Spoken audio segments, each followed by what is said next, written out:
All right, thank you. I'd like to call this work session to order on the annual valuation report. Let's go ahead and start with a roll call, please. Miss Allard? Here. Mr. Constant? Mr. Dunbar? Here. Miss Kennedy? Ms. LaFrance? Here. Mr. Presberdia? Here. Mr. Peterson? Mr. Rivera? Present. Mr. Weddleton? Ms. Zolotel? Here. Thank you. Thank you. As usual, if members want to get in the queue, please put yourself in the chat or text me if you can't access the chat. All right, I'll go ahead and turn it over to the administration for the presentation. Yeah, thank you. So this is Jack Adamus. I am the municipal assessor, and if I may just share my screen here, I have the presentation. I hope you also received a PDF version of this as well.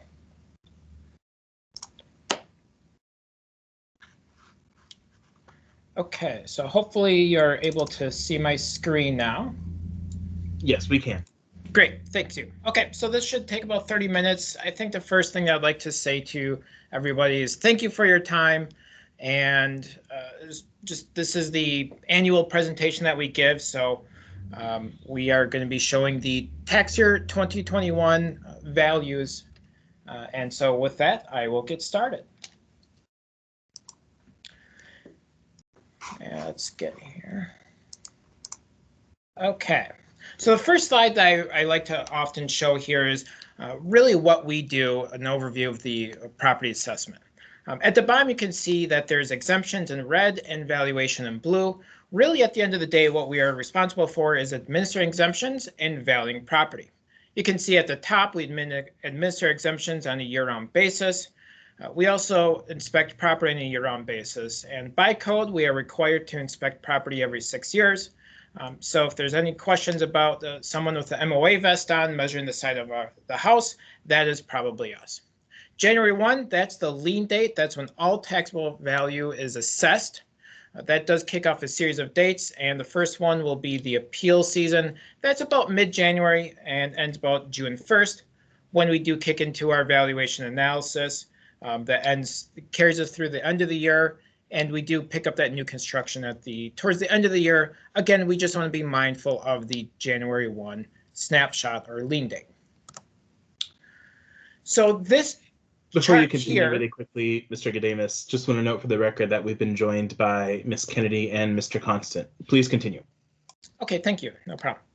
So this chart here is showing the historic total taxable value by tax year spanning 1980 all the way to tax year 2021. It's in billions of dollars, and it's not adjusted for inflation at all. So you can see between tax year 2020 to tax year 2021, it looks almost flat. It's up just barely, up about 0.1% from 35.1 billion last year to this year 35.16. Here's looking at first the total value. And so looking at the total value, 46.9 billion. Total value is actually up a little bit more, 0.3% this year compared to last year. You can see residential is the bulk of the value at 57. Then we have commercial at 22. We have personal property at 6. And you see the two yellow pie slices there. The government fully exempt property at 11%. And then your fully exempt non-government at 4%. For example, that would be your churches, your charitable. Over on the right, you should now see the pie chart, what's comprised of the total taxable value. This is what the mill rate's based off of that really helps pay for the cost of government. Residential, 62%, commercial, 30%, and personal property at 8%. So in the next slide here, I want to just examine the taxable value in a little bit more detail. Again, really quickly, Mr. Gadamus, just want to note for the record, we've been joined by Mr. Weddleton. Please continue. Okay, thank you. Yeah, and anytime you have any questions, by all means, I think that they go in the chat. Looking at the taxable value, so the same pie chart that we talked about in the last slide, the 62 residential, 30% commercial, and 8% personal property. You can see at the top there, residential single-family homes, $16.83 billion. I mean, that really is the bulk of what our value is for that. If you look at commercial, you can see industrial is 3.1 billion, which is the biggest of the property types for commercial, but proportionally it's relatively flat compared to the single family home. At the bottom, you can see there's personal property, again 8% of the taxable value. Business, $2.7 billion. You can see that is predominantly the bulk of the value, and we will examine and get into that a little bit more in detail as well. The next slide I want to talk about here is looking at exemptions and breaking exemptions down.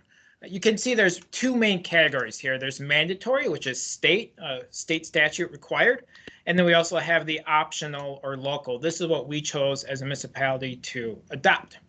So at the top here, you can see seniors, disabled veterans.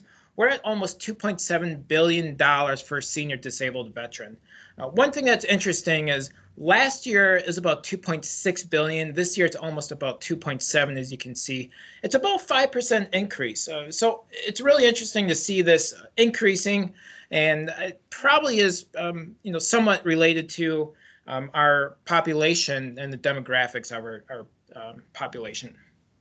You can see then we have then municipality, education, federal, and state. Those are all going to be your fully exempt government properties, followed by charitable, religion, nonprofit, hospital, native. Again, those are your fully exempt non-government properties. At the bottom, you can see your residential there, $2.2 billion. The residential exemption, again, is 20% up to $50,000 off of your assessed value. Moving on, so I want to talk a little bit more about exemptions. I want to specifically talk about the exemption review team. I'm sure if you've heard this before, we do have a team that's dedicated solely to reviewing exemptions, and we have a lot of them. We have over 45,000 residential exemptions. We have over 18,000 senior and or disabled veteran exemptions. We have a lot. The goal of this exemption review effort is to ensure people who are qualified for an exemption receive an exemption, and people who are not qualified don't receive the exemption. And so we do have a process, and you can see at the top here, it's really kind of a four-step process. We first take our exemption data set and we compare it to the PFD data set. We also compare our exemption data set to the mailing address, and we also look for any rentals that may happen. What that does is we first do is anything that could potentially be a flag for follow-up that may jeopardize the qualification of that exemption.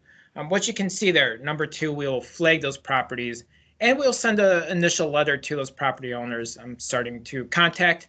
And then as you can see, point number 3, we do work with them to help verify the eligibility. That is one of the most time-intensive parts of this process, is really just working and having good customer service with that. And at the end of the day, you can see step 4, we do have to at some point make a determination with the eligibility.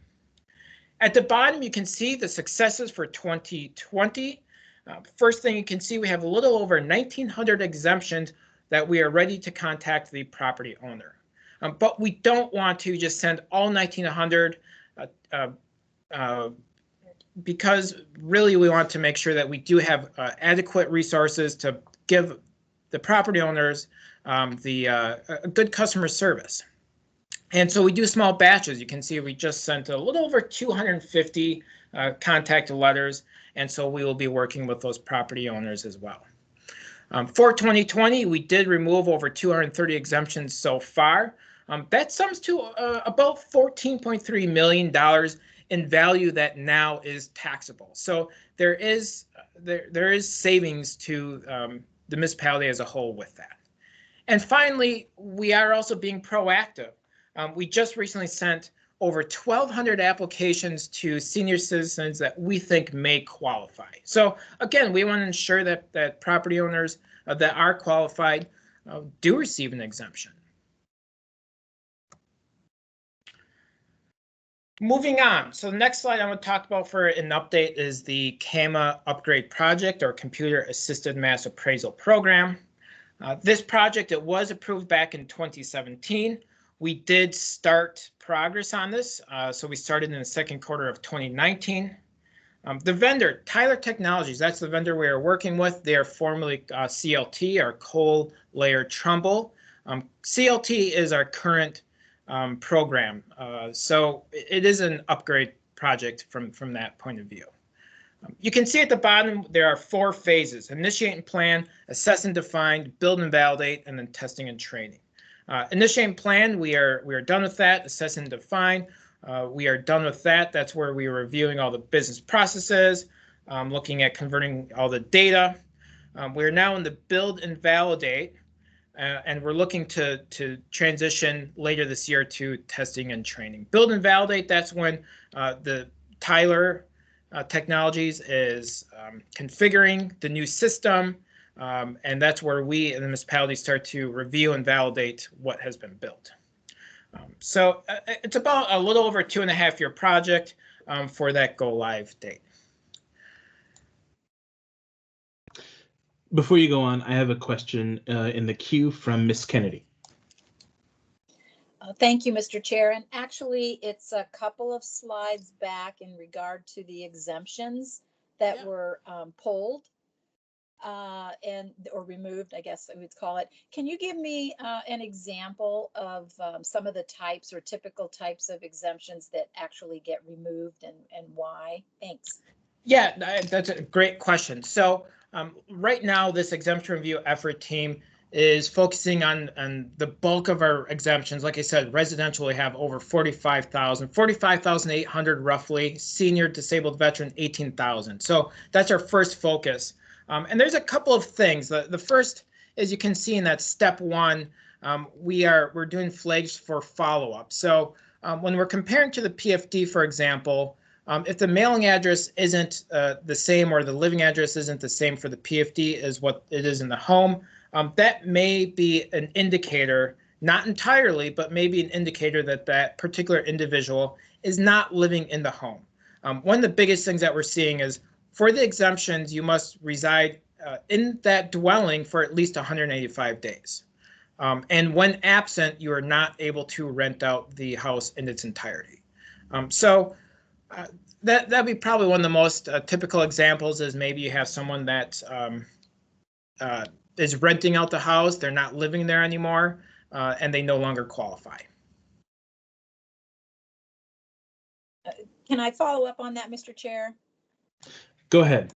Because I had a little bit of a conversation with Mr. Slivka, just an emailing back and forth on this issue, and I haven't really followed up on it yet. So maybe now is a good time to get a little more clarification on it.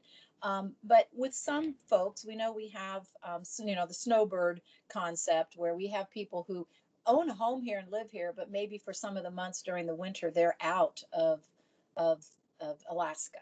And of course, they have to apply correctly then for the PFD, but it doesn't mean they own a home somewhere else or they've actually moved. How do we how do we look at that? How is that determined in terms of whether or not someone lived in Anchorage for that 185 days? Like I said, if they don't actually own another home somewhere else, haven't actually moved, but they travel or they go rent a place somewhere else for a little while, are they at risk of losing their exemption? Thanks. Yeah, good question. So I can expand on that a little bit more. So we try to look for that. Does that person reside in that home for 185 days or more? And so when we do look into that, we will contact the property owner. So let's say again that maybe they don't get PFD, or the PFD is at a different address. We will then start to say, okay, maybe the mailing address is slightly different than where you're actually living, than what the home is, and so we will then start to ask that property owner to help verify. Like I said, step 3 there in that process, working with that property owner to help verify eligibility is the bulk of the work. And so that's where it becomes really time intensive. The customer service element from our perspective is absolutely crucial. And so we'll work with them to show, there could be a variety of things. Maybe they could show just a brief credit card statement history that they were in Anchorage living here. And it could be a mailing address. Maybe they are, they are getting the mail there. We could have other people help verify where they sign a statement that say, yes, this person, maybe it's Tom Smith, does live in this home, has lived in it for at least 6 months. So there are multiple avenues to show that they have lived and reside in that home for at least 185 days.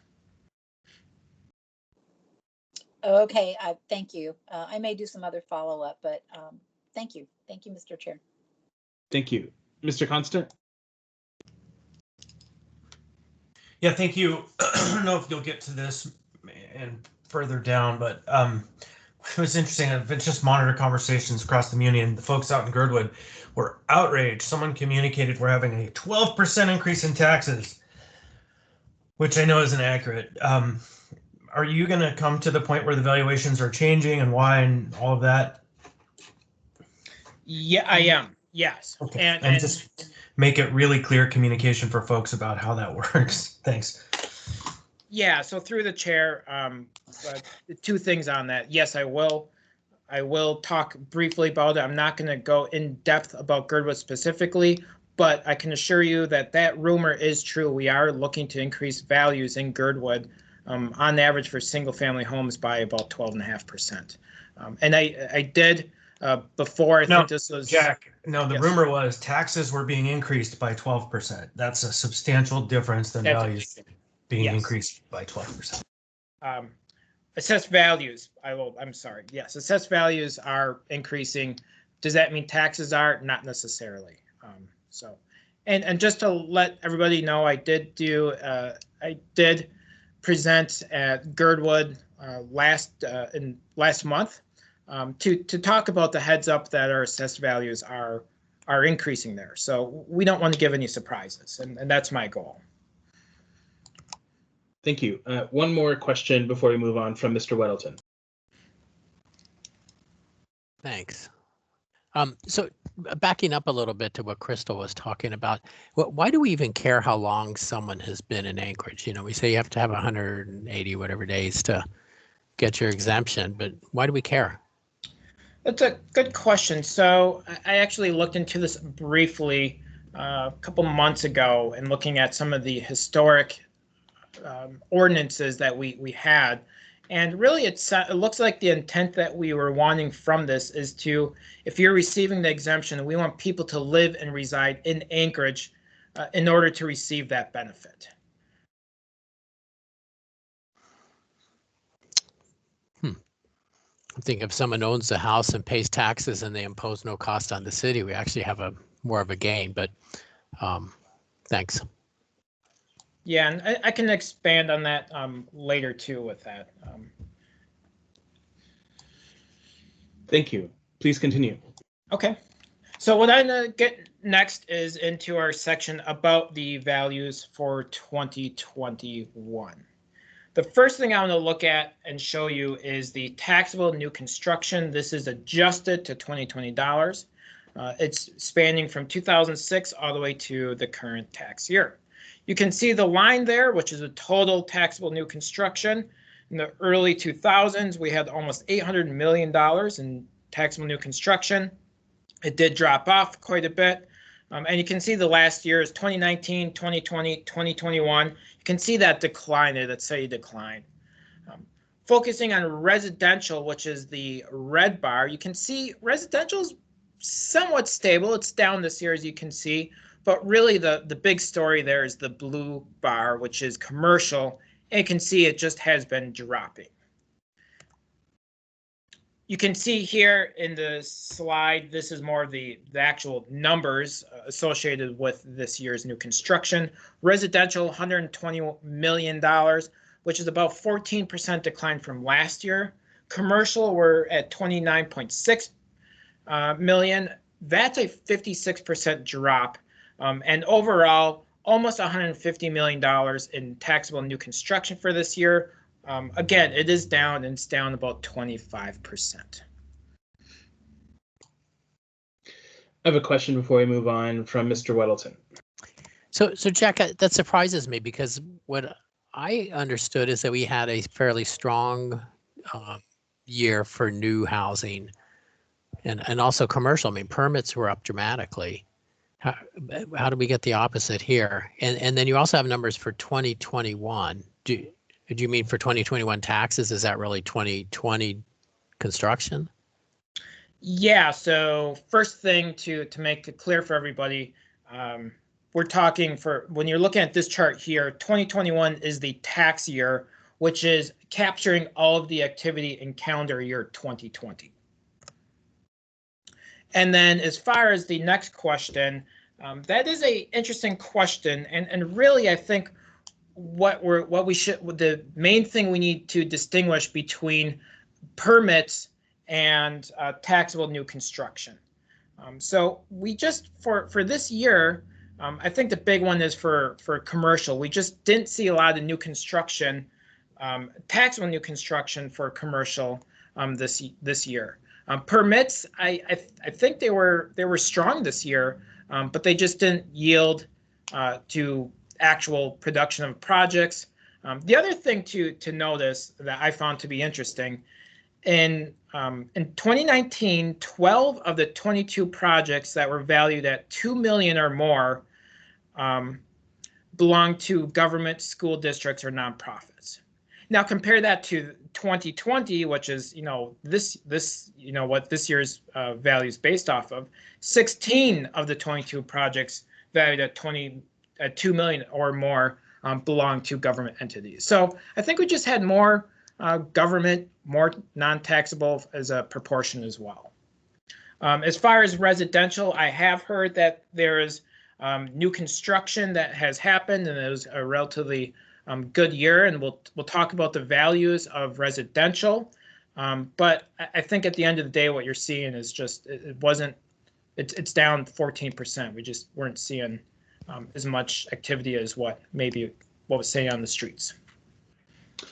And I think Mr. Schutte also wanted to weigh in.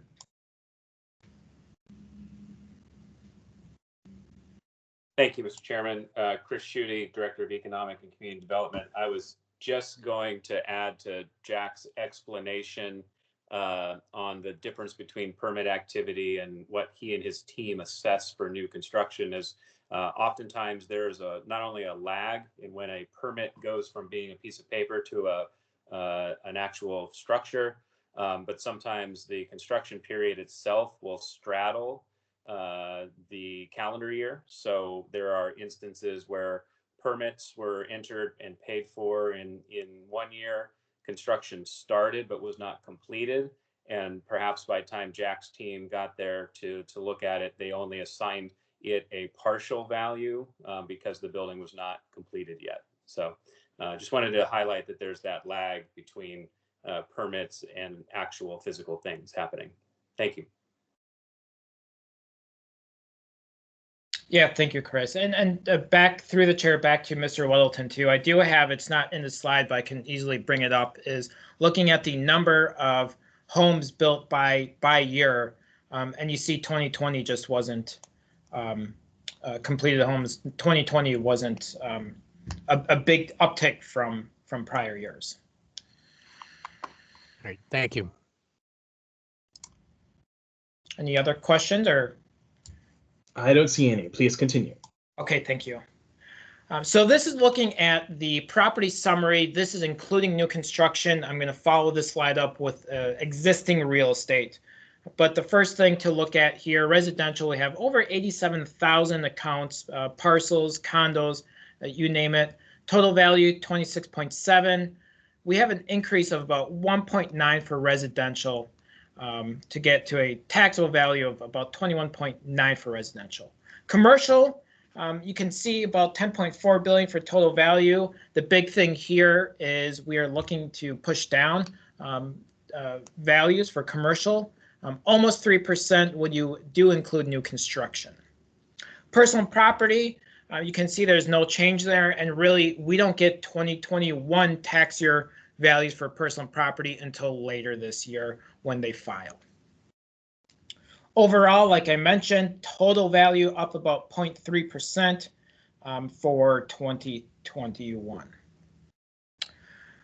So taking out new construction, just looking at existing property, residential, I'm just going to breeze through this and really focus on the change column. Residential up 1.4, commercial down 3.1, and the total value when you take out new construction, we're about flat. So examining that a little bit more, I'm going to get into each one property types more specific. First thing I want to talk about here is residential. Again, we're taking out new construction, so this is existing real estate. More specifically, anything that looking at anything that didn't have any significant change. Single family, we're actually looking at a 1.6% increase. Duplex, triplex, we're looking at about a 1% decrease. Condos relatively flat, and vacant land pretty much dead flat. Again, overall, residential is up about 1.4%. And really, at the end of the day, the residential sector is really the one market where we're seeing a strong upward movement for this tax year. Low interest rates, low inventory, and it seems that there's a desire for more space during this unique time, all have an upward influences on the home prices. The other thing to make point, though, is that the change is not uniform. Higher end homes, single family homes, higher end condos, they're increasing at a higher rate, about a 3% rate. Compare that to your lower grade condos, lower grade single family homes. They're looking at relatively flat to some are decreasing. So the other point to make here, I think Mr. Consett has already pointed it out, alluded to it. We are looking to increase the Girdwood values, not tax, but the values in Girdwood. Single family homes up about 12.4%, condos up about 5%. At the bottom, you can see that there's the single family home by assembly district.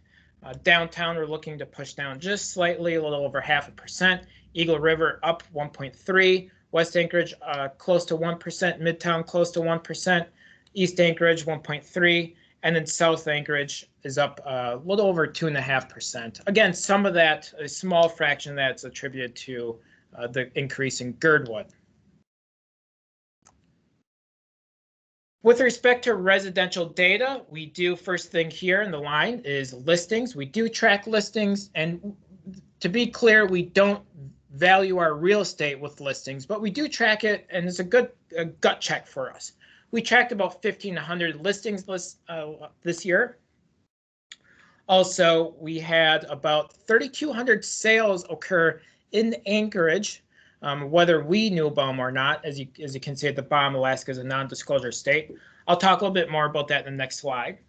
And of that 3,228 sales, we had 24 disclosed to us this year, 760. Typically, we see that in the almost 30% range. This year, it's a little bit lower at 24.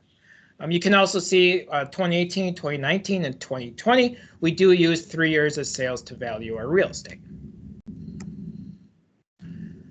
So like I said, number of residential sales, again, whether we knew about them or not, just what has occurred. Single family is the dark bar there. You can see from 2019 to 2020 that there was an uptick.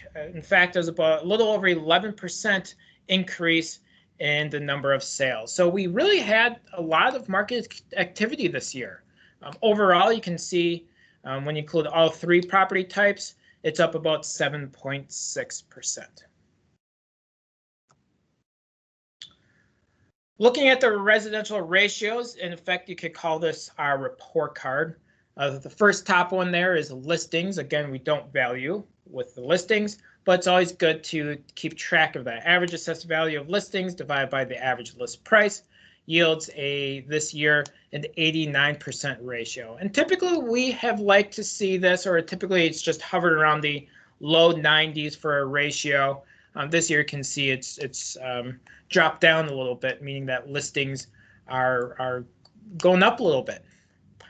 The middle is in bold. That's really our main focus, our bread and butter for everything. Average assessed value of disclosed sales divided by the average sale price yields this year a 95% ratio. Typically, you want to be in the 96% ratio. This year, 95 is within reason. At the bottom, average assessed value of single-family homes divided by MLS average sale price. This is just more of an interesting thing for us to keep track of what MLS is doing.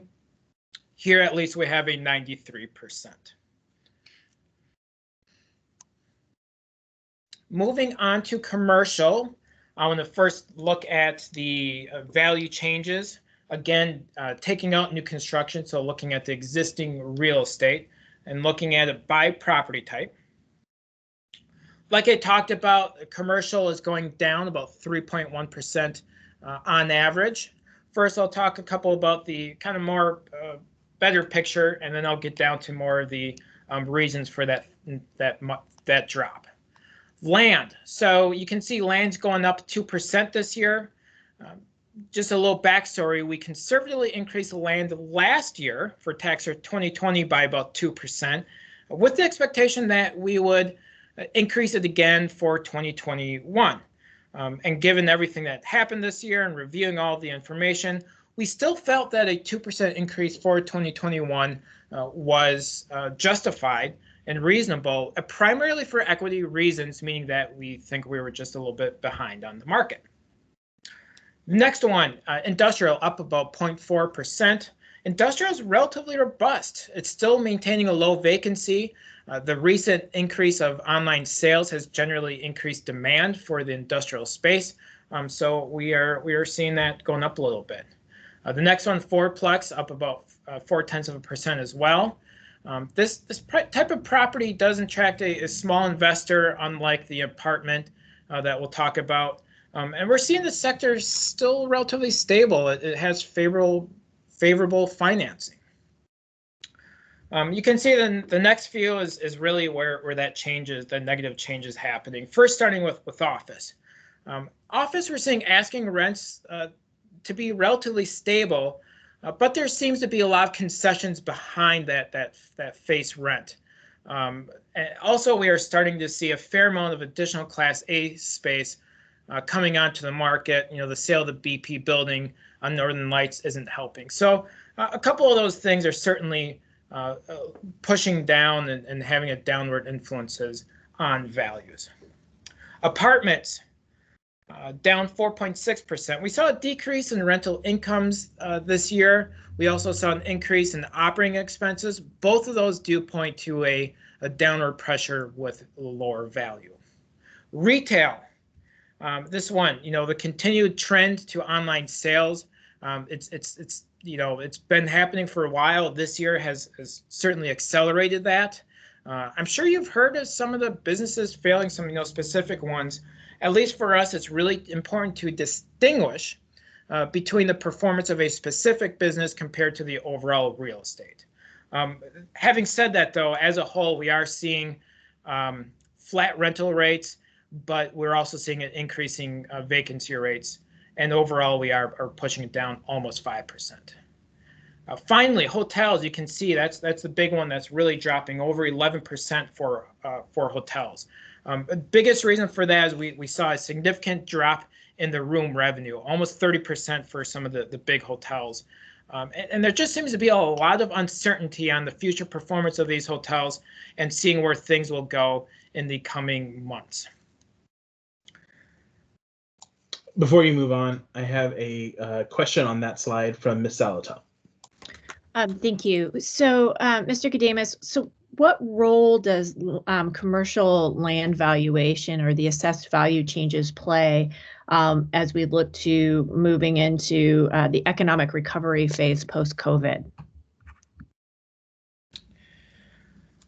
What role do I'm going to try to get your question right. So you're asking what role does the land, that 2% increase, play with the economic recovery in some sense?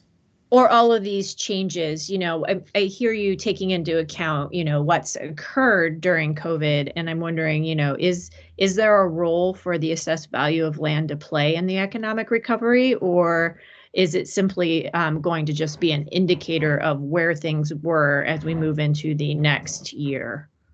Yeah, so and maybe I can be a little bit more clear. So that this 2% increase for land, we, like I was saying, we pushed it up last year by 2%. We're pushing it up again this year by 2%.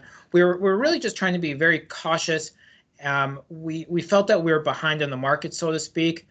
So more specifically, I don't think that 2% increase is attributed to a market increase for this year.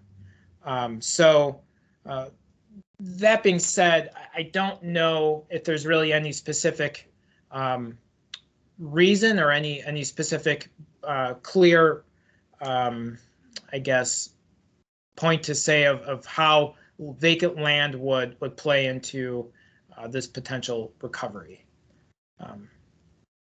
I can tell you that the cost to develop land and a lot of the land has been increasing slowly over time, but that's something that's unrelated to the current pandemic we're seeing. If I may, Mr. Chair, really quick, I meant all of the changes here, not just the land. So I see, hotel is, a negative valuation or change of 11% and the like. So I was just wondering if this is only a responsive indicator or if it's something that we can use as a tool.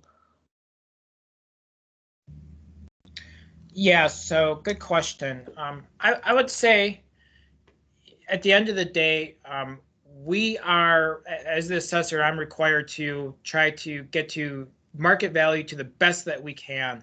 And so certainly, I think you're seeing right here, office, apartment, retail, and hotel, the activity that has happened during 2020, more specifically the closures and the unemployment and all the other economic indicators certainly play a role in these values. They certainly have an influence on it.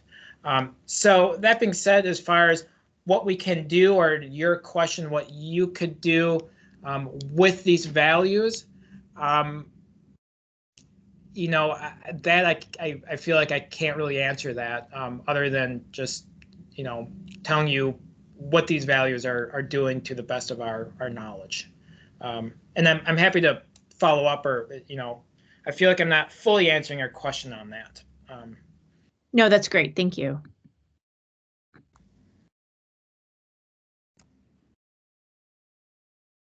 Okay. Well, moving on. So commercial improved property sales. So this is, like I said, CAMA report card, but now we're looking at commercial. Looking at the sales from 2018 through 2020, not including fourplexes, 321 sales that occurred, and 89 were disclosed to us, almost a 30% ratio there. And our assessed value to sale price is right about 96%. Moving on with personal property. So as you can see in this picture, starting at the upper right picture, personal property is comprised of inventory. We have mobile homes. We have machinery and equipment. You can see in the bottom left, we'll have printers or printing presses or anything else that's special purpose property. And then we also have scheduled aircraft as well. So there's a lot of inventory, and really, at the end of the day, anything it's really business focused, but anything that's not permanently affixed to a building, to the real property, is generally considered personal property. Like I mentioned before, we don't have tax year 2021 values yet. This chart is looking at the value of personal property from spanning 1980 all the way to 2021. Comparing 2019 values to 2020, we did see an uptick about 1% for personal property, from about 2.9 billion to 2020 of 2.94. So we thought that was encouraging. Looking at personal property tax roll and really looking at the more specifics of where that value is comprised of, You can see business and business late and voluntary makes up for over 90% of the value. Oil and gas is actually assessed by the state, and it's basically any inventory that's going destined to the North Slope or down south that just happens to be here in the municipality of Anchorage as of January 1. And finally, we do have mobile homes. Mobile homes make up almost as many counts as businesses, but it makes up, as you can see, a much smaller portion of the value, roughly about 3%. Moving on, I want to talk a little bit about the appeal period coming up, and then summarize some of the values, and then just talk about maybe the next steps of where the next steps here coming. So looking at this is the number of appeals and or corrected assessments by tax year from 2004 to 2020. You can see right around 2013, 2014, the number of appeals, which is red, somewhat stabilized. 2019, you can see, had a big spike that was largely attributed to the earthquake that happened. And then 2020 went back down. 383 appeals last year. Looking at those 383 appeals and what happened, if you could look at the blue portion of that donut chart, 62% of those 383 appeals were settled without a Board of Equalization hearing. Another 10% either withdrew 7 days prior to the hearing or failed to appear. And you can see about 108 appeals were heard by the Board of Equalization. A couple points here is almost 30% of those 108 appeals, the values were reduced prior to the hearing. So we do try to look at the issues. We try not to dig in our heels, and we do try to be objective. The other thing to note is we do have a deposit, and well over majority, 90% of deposits were returned last year. I also want to mention last year we did have 9 members that did hear those 108 cases. Special thanks to those individuals, and I am asking your help as the Assembly to help solicit more board members for this up and coming appeal season. Right about March is when we start to hear the cases. So any help that you can give to help solicit, we would greatly appreciate that. Okay, quick little summary of 2021 here of some of the values. I threw out lots of numbers here, so here's really at the bulk of the focus of what's going on. Total value, like I said, up 0.3% at $46.9 billion. Commercial, like I said, existing commercial, we're looking at a 3.1 drop. Residential, we're looking at 1.4% increase. Taxable new construction is down 25.4%. Exemptions is up 0.7%. And like I mentioned, most of that's attributed to the 5% increase in the number of in the senior disabled veteran exemptions. And finally, total taxable value is up about 0.1% this year at $35.16 billion. So what's next? What we're going to be doing is we're going to be sending out the notice of real property assessment, basically the green cards, and that does kick off the informal review period. We are looking to send the green cards or valuation notices January 12th.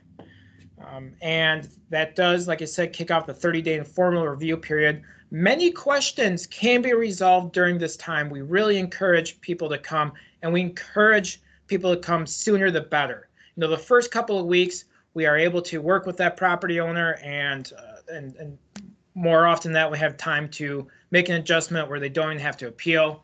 If they come towards the later part, especially the last week, we typically ask those property owners to appeal because we just don't have ample time. On that green card, you can see that we're going to have right there in the date, February 11th. That's going to be the appeal deadline. And if there are any questions, our phone number, our appeal hotline is right there, 343-6500. That's all I do have. I do appreciate it. I appreciate all your questions, and I'm happy to try to answer anymore. Again, 343-6500 is our appeal hotline. Okay, thank you so much, Mr. Gadamus. Are there any other questions?